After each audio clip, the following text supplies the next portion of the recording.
e viu que Jó estava o quê? Achou ele em falha. Só que perceba uma coisa, os amigos de Jó estavam tudo assim, ó, os amigos de Jó, e o adversário estava rondando Jó, rondando. Enquanto ele estava rondando, ele estava passando um daqui, outro de lá, outro de cá. Mas olha o que vai acontecer. O adversário rondou e não conseguiu. Sabe por quê? Que ele queria passar por esse braço.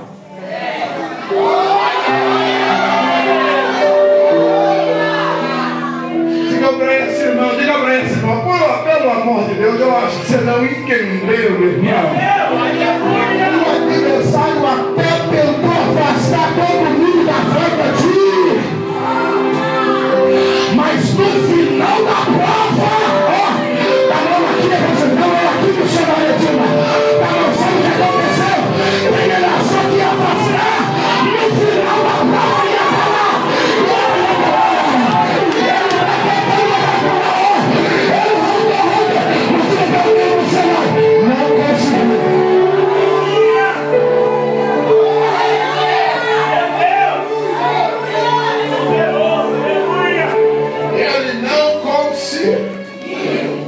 não conseguiu. O adversário rondou a Cristo, afastou os 12 de Cristo. Quando chegou no final, o pai disse: eu vou dar uma ceia. E a mesa é com farto. Primeiro, 2 discípulos no caminho de Emaús. Ó, os 2 discípulos caminhando no caminho de Emaús, e vem caminhando. Sabe o que é interessante? Tudo bom? Eu ouvi falar de Jesus. Já ouvi falar de Jesus. Mas me deu vontade de conhecer. Já tive vontade de conhecer. Olha o que acontece. Eu te pergunto, ó, os 2 estão dialogando e falando de Jesus.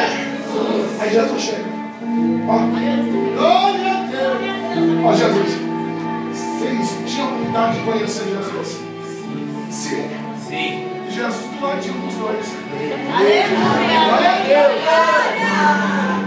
Aí sabe o que Jesus faz? Aquele pé. Ó, Jesus, vai avisar aos meus que hoje mesmo eu vou estar com eles. Eles vão sair do meio do caminho dizendo: rapaz, eu queria saber quem era Jesus, e ele veio falar conosco. Eu não ouvia falar dele, mas ele esteve com. Eu não entendi a sua religião. O teu inimigo tentou matar você, ele tentou acabar com Jesus, mas Jesus está chegando querendo. E não está profetizando sem levanta, não. Eles estão profetizando dizendo: estou de.